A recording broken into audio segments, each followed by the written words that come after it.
আমি মোহাম্মদ গোলাম মুস্তফা, প্রভাষক প্রাণীবিদ্যা বিভাগ, সরকারি মুজিব কলেজ, সখীপুর, টাঙ্গাইল।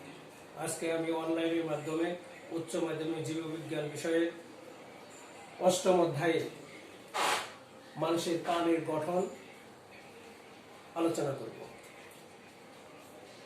মানুষের মাথার দুই পাশে দুইটা কান অবস্থিত, চোখের পিছনে অবস্থান করে এবং এটি করটির শ্রুতির কোটরে অবস্থান করে দুটি কর্ণ। মানুষের কান একটা ইন্দ্রিয়, পঞ্চেন্দ্রিয়ের মধ্যে। আমরা বোর্ডের ছবির মাধ্যমে যদি লক্ষ্য করি তাহলে একটা ছবিতে লক্ষ্য করো, কানের ছবি অঙ্কন করা হয়েছে। কানের 3টে অংশে যদি আমরা ভাগ করি, একটা হলো বহিকর্ণ, একটা মধ্যকর্ণ, আর একটা হলো অন্তঃকর্ণ। বহিকর্ণ এই অংশটুকু বায়ুতে পূর্ণ থাকে। এই অংশের মধ্যে রয়েছে পিনা এবং কর্ণকুহর এবং কানের, যেটাকে আমরা টেম্পেনিক মেমব্রেন বা কানের পর্দা বলি, এই অংশটুকু বহিকর্ণের মধ্যে রয়েছে। এই বাইরের অংশটুকু যেটুকু, এটুকু বলা হয় পিনা। এই পিনা এটা তরুণস্থি দ্বারা নির্মিত। এর কাজ হলো শব্দ তরঙ্গ সংগ্রহ এবং সেটাকে কেন্দ্রভূত করে এই কর্ণকুহর প্রেরণ করা। এই পিনার এই কাজটুকু করে থাকে। এরপরে দ্বিতীয় অংশটুকু আমরা যদি লক্ষ্য করি, সেটা হলো বহিকর্ণের মধ্যে কর্ণকুহর। এই কর্ণকুহর বা বহি অডিটরি মিটাস বলা হয়ে থাকে। এটা পিনার ঠিক একটু ভিতরের দিকে টেম্পেনিক মেমব্রেন বা কানের পর্দা পর্যন্ত বিস্তৃত একটা সরু নালী বিশেষ, এটাকে বলা হয়ে থাকে কর্ণকুহর। এটুকু মূলত 1/3 তরুণস্থি দ্বারা এটা গঠিত, ভিতরের অংশটুকু, এবং বাইরের অংশটুকু 1/3 দ্বারা গঠিত এবং ভিতরের অংশটুকু হলো 2/3 দ্বারা অস্থিতে গঠিত। এর ভিতরের দিকে সূক্ষ্ম সূক্ষ্ম কতগুলি মোম গ্রন্থি রয়েছে এবং কতগুলি সূক্ষ্ম রোমযুক্ত। মূলত এই কর্ণকুহরের এই কাজটা হলো এটা মোম এবং লোম এবং ধুলাবালি প্রবেশ এই কর্ণের ভিতরে প্রবেশকে বাধা দেয়, জীবাণু নাশ করে এবং টেম্পেনিক পর্দার অনুকূলে উষ্ণতা এবং আর্দ্রতা বজায় রাখে। এই টেম্পেনিক মেমব্রেন বা কানের যে কর্ণকুহর বলি, সেই কর্ণকুহরের এই হলো কাজ। এরপরে যে অংশটুকু, সেটুকু হলো কর্ণকুহরের ঠিক ভিতরের অংশ, এটাকে বলা হয় টেম্পেনিক মেমব্রেন বা টেম্পেনিক পর্দা। এটাকে আমরা কানের যে পর্দাটুকু বলি, সেই অংশটুকু হলো এটা বহিকর্ণের শেষ অংশটুকু। এই অংশটুকু হলো একটা ডিম্বাকার স্থিতিস্থাপক একটা পর্দা। এর বাহিরের দিকটা থাকে অবতল এবং ভিতরের দিকটা থাকে উত্তল। কাজ হলো বহিকর্ণ থেকে মধ্যকর্ণে কে পৃথক করা। এই বহিকর্ণ থেকে, এই বহিকর্ণ এবং মধ্যকর্ণ থেকে এই কানের পর্দা, এই দুইটা অংশকে পৃথক করা। শব্দ তরঙ্গে এই টেম্পেনিক মেমব্রেনটা কেঁপে ওঠে এবং মধ্যকর্ণে সেই শব্দ তরঙ্গটা মধ্যকর্ণে প্রেরণ করা হলো এই টেম্পেনিক মেমব্রেনের কাজ। এই হলো বহিকর্ণের অংশসমূহ। একটা হলো পিনা, আর একটা হলো কর্ণকুহর বা বহি অডিটরি মিটাস, আর হলো টেম্পেনিক মেমব্রেন বা কানের পর্দা। এরপরে যে অংশটুকু, সেটুকু হলো মধ্যকর্ণ, কানের মধ্যকর্ণ। এই অংশটুকু বায়ুকর্ণ। পুরো অংশটুকু ছবির মধ্যে দেখানো লক্ষ্য করো, এটুকুকে বলা হয়ে থাকে মধ্যকর্ণ। এটা বায়ুপূর্ণ। এটা করোটিড ট্যাম্পেনিক বোলার ভিতরে অবস্থিত। করোটিড যে ট্যাম্পেনিক বোলা রয়েছে তার ভিতরে এটা অবস্থান করে। এর মধ্যে কয়টা অংশ আমরা লক্ষ্য করি। একটা হলো নিচের দিকে একটা নালীর মতো লক্ষ্য করো, এটাকে বলা হয়ে থাকে ইউস্টেশন নালী। এবং ট্যাম্পেনিক মেমব্রেন যেটা আমরা বললাম, সেই ট্যাম্পেনিক মেমব্রেন থেকে মাঝ বরাবর তিনটা ক্ষুদ্র অস্থি দেখা যাচ্ছে। একটা নাম হলো ম্যালিয়াস, দ্বিতীয় অস্থিটার নাম হলো ইনকাস, তৃতীয় অস্থিটার নাম হলো স্টেপিস। তাহলে ইউস্টেশন নালী এবং কতগুলো কর্ণের অস্থি রয়েছে এই মধ্যকর্ণের মধ্যে। এরপরে মধ্যকর্ণে আরো দুইটা ছিদ্র থাকে। একটা হলো ছিদ্রটা হলো ফানাস্টা ওভালিস, আর নিচের দিকে এটা এই স্টেপিস অস্থির সাথে যুক্ত থাকে। নিচের দিকে আর একটা গোলাকার ছিদ্র থাকে, এর নাম হলো ফানাস্টা রোটান্ডা। তাহলে আমরা যে মধ্যকর্ণের মধ্যে প্রথমে ইউস্টেশন নালী, এই ইউস্টেশন নালীটা, এই নালীটা মধ্যকর্ণের তলদেশ থেকে একদম গলবিল পর্যন্ত বিস্তৃত। এই নালীটা, এর কাজ হলো ট্যাম্পেনিক পর্দা যেটা রয়েছে, এই যে ট্যাম্পেনিক পর্দা, এই ট্যাম্পেনিক পর্দার উভয় পাশের চাপ সমান রাখা, এই বাহির এবং ভিতরে এই দুইটার চাপকে সমান রাখাই হলো এই ইউস্টেশন নালীর কাজ। এবং এর ফলে ট্যাম্পেনিক পর্দা যেটা আছে, এই চাপটা ঠিক রাখার কারণে এই ট্যাম্পেনিক পর্দাটা ফেটে যাওয়া থেকে রোধ করে। এই ট্যাম্পেনিক পর্দাটা দুইটার ব্যালেন্স ঠিক করে, যার ফলে এটা কোনো কারণে সেটা ফেটে যাওয়া থেকে রোধ করে হলো এই ইউস্টেশন নালীর কাজ। এরপর আমরা লক্ষ্য করব যে কর্ণস্থি। মধ্যকর্ণের মধ্যে তিনটা কর্ণস্থি রয়েছে। এক নম্বর কর্ণস্থি যেটা, সেটা হলো ম্যালিয়াস। আমরা যে ট্যাম্পেনিক মেমব্রেনটা বললাম বা কানের পর্দা, এই ট্যাম্পেনিক মেমব্রেনের সাথে যুক্ত থাকে প্রথম যে অস্থিটা, কর্ণস্থি, সেটাকে বলা হয় ম্যালিয়াস। এটা দেখতে হাতুড়ির মতো।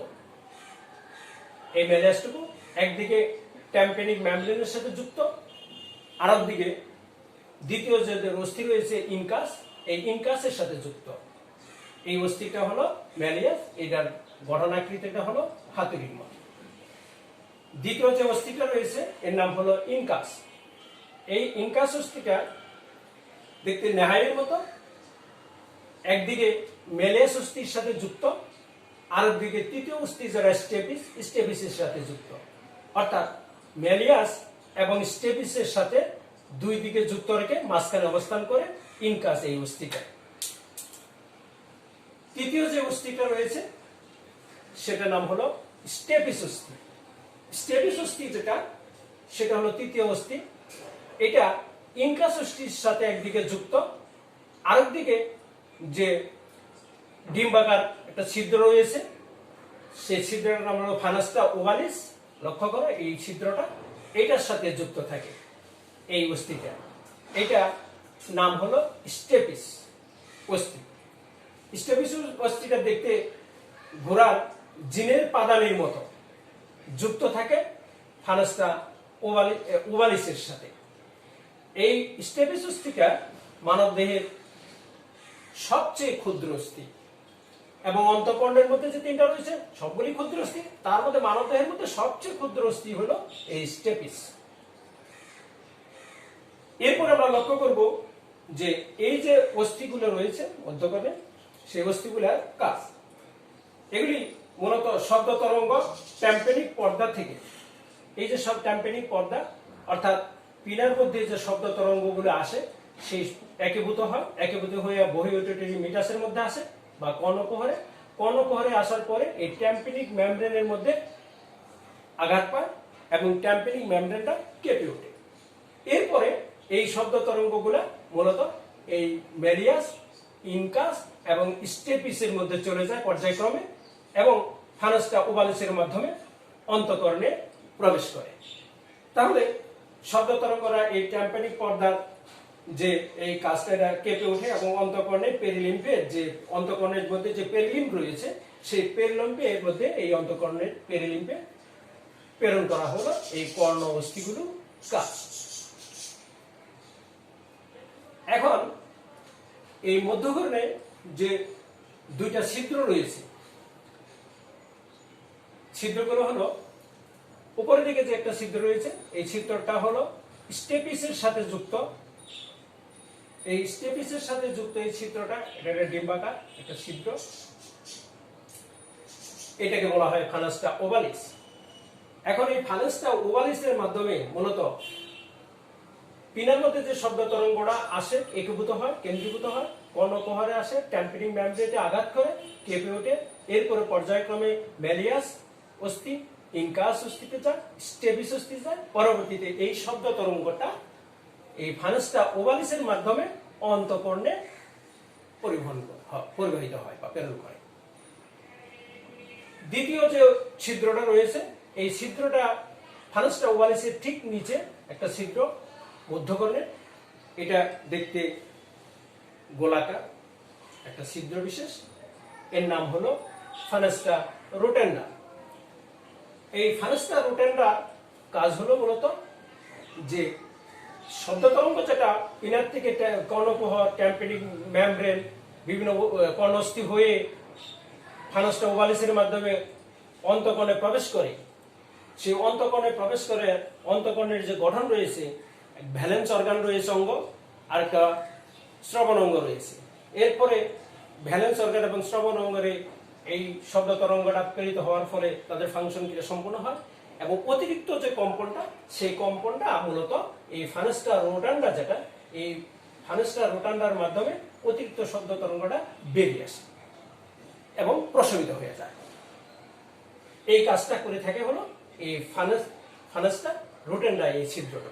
তাহলে দুইটা ছিদ্র আমরা লক্ষ্য করলাম এখানে, একটা হলো ফানাস্টা ওভালিস, এর নিচের দিকে যে ছিদ্রটা এটাকে বলা হয়ে থাকে ফানাস্টা রোটান্ডা। এই হলো মধ্যকর্ণ মানুষের। এখন এই মধ্যকর্ণের পরবর্তীতে সেটা হলো অন্তঃকর্ণ। এই অন্তঃকর্ণ যে অংশটুকু সেটা হলো, এটা প্রধান অংশ হলো মেমব্রেনাস ল্যাবিরিন্থ দ্বারা অস্থিময় এবং মেমব্রেনাস ল্যাবিরিন্থ দ্বারা পরিবেষ্টিত থাকে এবং এই দুটির মাঝখানে পেরিলিম্ফ ত্বরণে পূর্ণ থাকে মূলত এই অন্তঃকর্ণে। এই অন্তঃকর্ণের দুইটা অংশ আমরা লক্ষ্য করি, একটা হলো ভারসাম্য অঙ্গ আর একটা হলো শ্রবণ অঙ্গ। আমরা লক্ষ্য করি এই অন্তঃকর্ণ যেটা, এটা পুরো অংশটুকুই তরলে পূর্ণ থাকে, এই অন্তঃকর্ণ অংশটুকু। এই অন্তঃকর্ণের এখানে আমি লক্ষ্য করি এটাকে ইউটিকুলাস বলা হয়ে থাকে, আর নিচের এই অংশটুকু বলা হয়ে থাকে স্যাকুলাস। স্যাকুলাসের নিচের দিকে আইসা একটা শামুকের মতো একটা অংশ দেখা যায়, এটা হলো শ্রবণ অঙ্গ। আর ইউটিকুলাস এই অংশটুকু হলো ভারসাম্য অঙ্গ। এই ইউটিকুলাস ঠিক উপরের দিকে লক্ষ্য করি যদি, এখানে তিনটা অর্ধবৃত্তাকার নালী রয়েছে। এই তিনটা অর্ধবৃত্তাকার নালী, দুইটা থাকে উলম্বভাবে, লক্ষ্য করি এই দুইটা নালী উলম্বভাবে।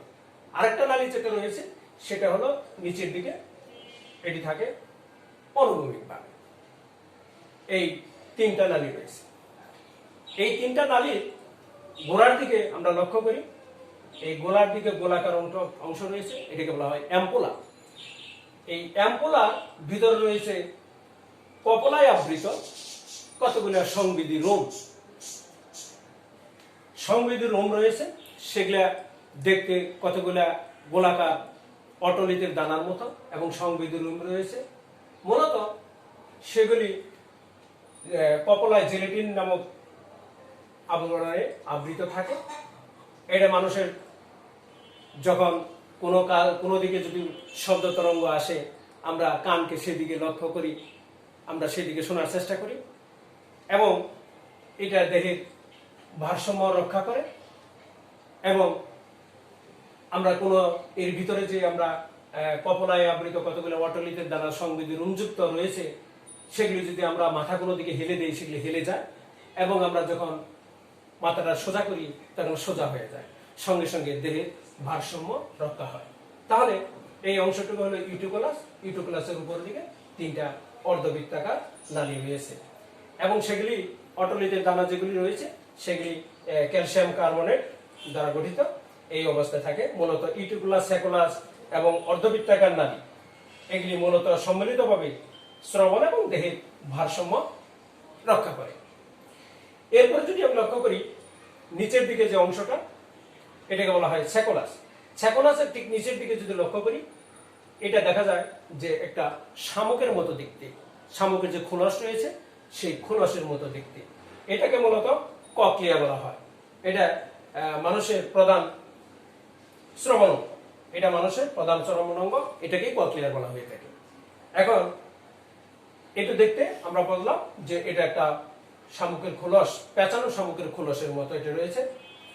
এর 2টি পর্দা দিয়ে এটা